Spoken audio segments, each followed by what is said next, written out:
The absolute collapse of new builds in Canada is no longer just something we're anticipating or speculating about. In my opinion, it's something that's already starting to happen throughout the country. Now, in my market in Ottawa, there's absolutely a big divide between what's going on in the freehold market and what's going on in the condo market. But if we take a broader look at what's going on across the country, those divides are even more pronounced, especially when we look at the new build sectors. The number of new home builds are down a lot.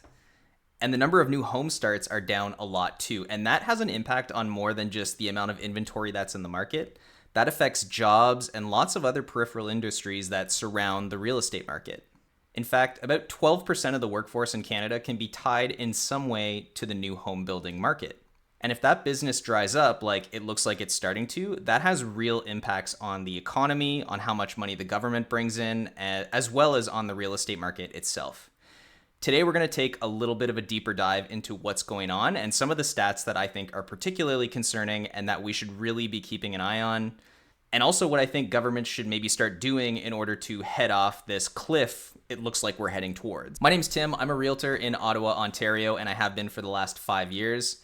If you find anything of value in this video, please like and subscribe so it finds its way to more people just like yourself. I want to start off today by talking about what I think is the front end of this problem, which is the new condo sales. New condo sales in some of the biggest markets, Toronto, Vancouver, and even markets like Ottawa, are down significantly in May and June. Here is a 12-month rolling average of new condo sales in probably the biggest market in Canada, Toronto. Just look what it's doing at the beginning of 2025, the first quarter or two. In fact, in May, the number of new construction condos, which averages around 2,000 per month, was 48. Not 4.8 thousand, 48. If we take a look at this graph of the annualized new construction sales in most of the major markets in Canada, they are getting absolutely hammered. Toronto, we already talked about, 86% down the first 6 months of this year compared to previous years. Kitchener-Waterloo is down 85%, Ottawa is down 70%, Montreal down 62%, Edmonton down 60%. It's all over the country, and it's a problem that is affecting us everywhere. And even if we step outside of the condo bubble, it doesn't look that much better when you look at the new construction market as a whole. Here's a bar graph that shows the number of new construction sales in the month of May for the last 10 years. 969 last year, which was already like a 5-year low. And this year, it's like a quarter of that, a third of that, at 345. The new construction condo sale numbers are actually worse in 2025 than they were 30 years ago in 1995. And that's despite a population that's gone up by almost 50%. The obvious question is, why did this happen? What changed? And there's a few key factors that caused it. I'm going to name 5. The first, and one of the more obvious ones, is interest rates went up sharply over the last few years, almost overnight in 2022, which erased a lot of the profits that investors in these new construction places had made over that time. At the same time, construction costs soared. Materials and labor both hit new heights as far as costs, and that made it much harder for the builders to make money and therefore have incentive to continue building these places. The third is development fees and government red tape, which has gone up significantly in that same time period. As a result of the prices being necessarily high in order for the builders to make money, the interest rates going up and therefore making it harder for end users to want to spend that much money and borrow that much money to buy these places, made it so that the sales slumped. As a result of this really fast decrease in demand, developers had to respond, and the way they responded is by delaying and even outright canceling some of these projects that they'd already invested a ton of money into. And when those new building projects stopped, that led to a lot of layoffs, not just among the developers, but all of the contractors, masons, electricians who are doing the work, marketing firms that are working for these developers, architects, truck drivers. You really start to see how this industry touches all the different parts of the economy.